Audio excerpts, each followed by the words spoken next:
Hi and welcome back to Bride Society. Firstly, Merry Christmas. In case you couldn't guess, this is our Christmas special, and so we thought we'd make a special video today, partly because it's Christmas and we love Christmas, but also because we recently hit 100 subscribers, so to say thank you to you guys, because it was a really big landmark to kind of get there, and so we thought we'd take this opportunity to tell you a bit more about us, and so do a bit of a Q&A from some questions that we have had from you guys over the year, and so you just get to know us a little bit better and have some fun. Yeah, okay, so I'm going to read these out, so apologies for looking down. First one, how did we meet? So, A long time ago. Yes. So we met at school, actually, at secondary school, and we've both just fallen into the wedding industry. Well, no, we've worked hard to get into the wedding industry, but we just both, this is the path, so we... ultimately, we thought we'd team up and make these videos. Okay, next question. Do you have a favourite DIY that you've done so far? Probably. I think, ironically at the moment, it's not actually necessarily the ones that have done the best in terms of views or that kind of thing, but I was quite proud of our flower crown video that we did. I think in the start of autumn last year. Yes, I think it was. They were just really pretty colours, and it was just fun to wear them. But despite the perk of the job, we just go around wearing flower crowns in everyday life. That was nice. I think I've liked a lot of our DIYs. I think the recent ones we've done, the Christmassy ones, so the one last week, which we did the Christmas bauble, snow globe place name.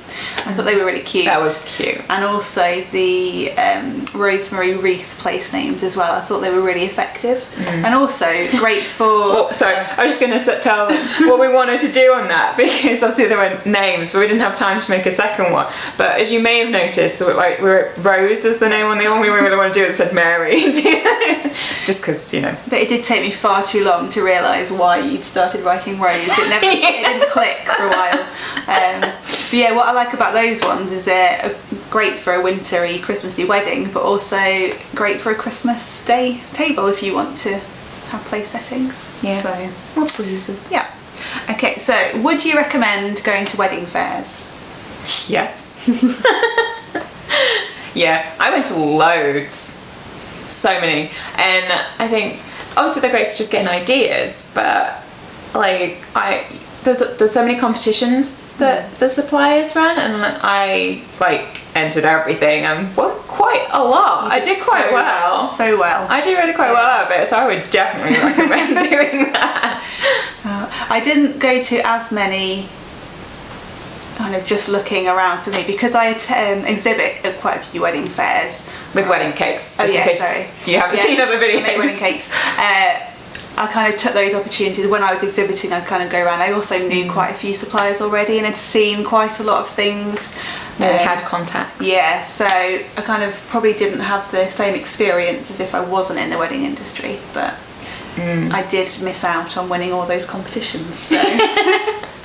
Did you get any mates rates though, because you knew suppliers? Well, to be honest, we didn't use that many suppliers. So we had the photographer and the videographer, the venue, and we did most of other things ourselves. Oh, we had a DJ as well. But you did all your own flowers and also your cake and stuff, didn't you? So yes, I was too controlling. Okay, next question. Did you do many DIYs for your own weddings? So yes, we did.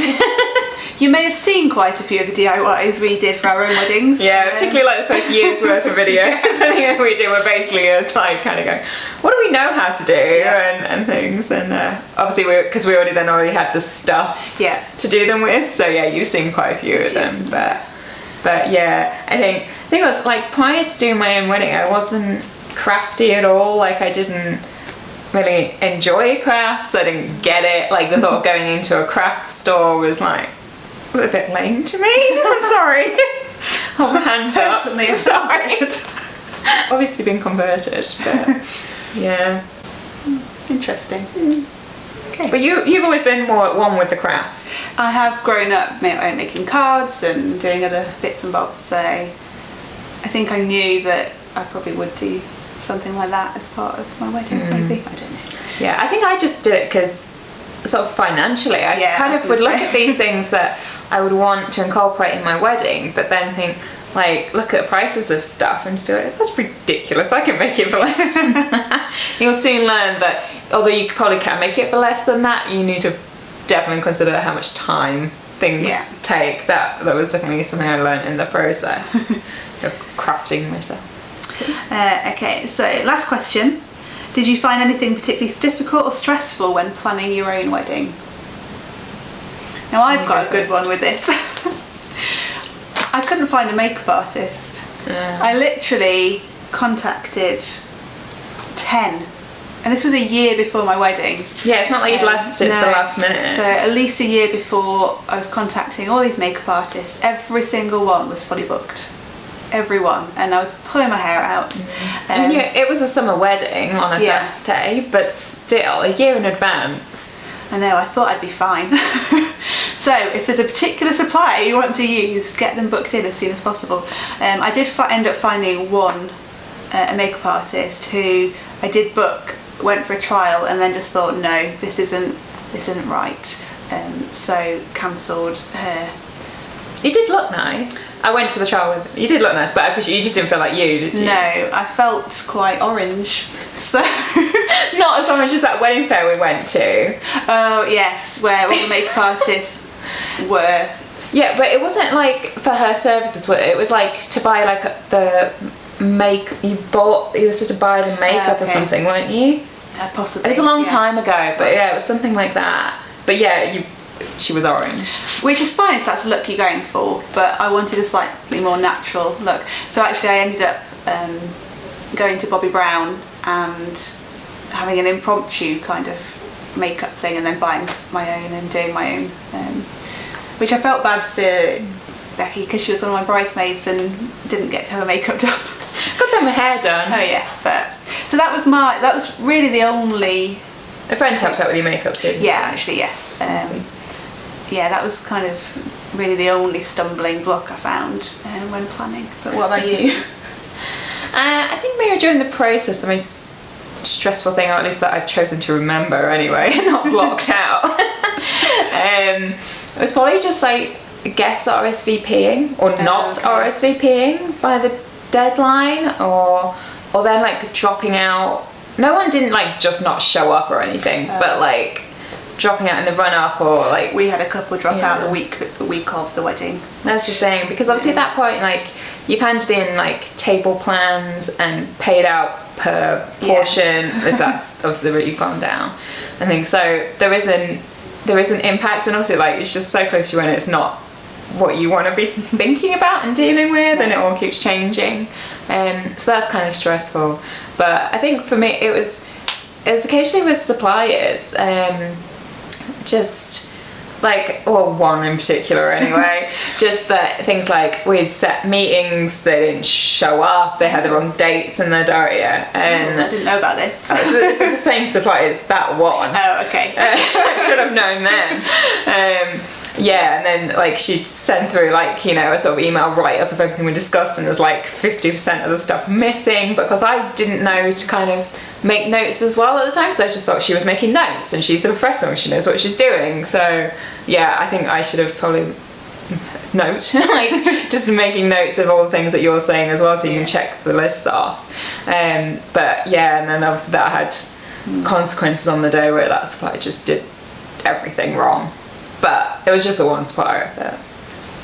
An important supplier, but yes, it was a florist. I won't give you the company name. No. But yes. So yeah, I think you've really got to feel comfortable and feel as though you can trust your which you probably did. This was the thing, actually. You know, I went with that particular florist because, in fact, I won a competition.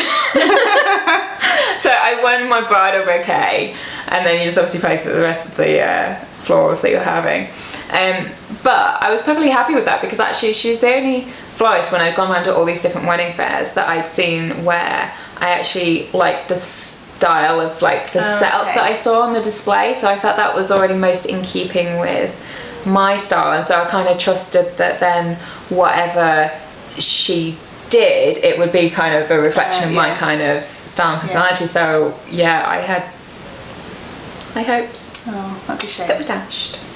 But to not leave it on a negative I still had a good wedding, I should just say. Was that the last question? Yeah. Oh. I know, I probably should have put a cheerier question at the end there, but never mind. So yeah, we just want to say thank you for watching, supporting us over the last year, and hope you kind of continue to like and watch the videos, and yeah, we'll see you in the new year. Yeah. Merry Christmas! Merry Christmas!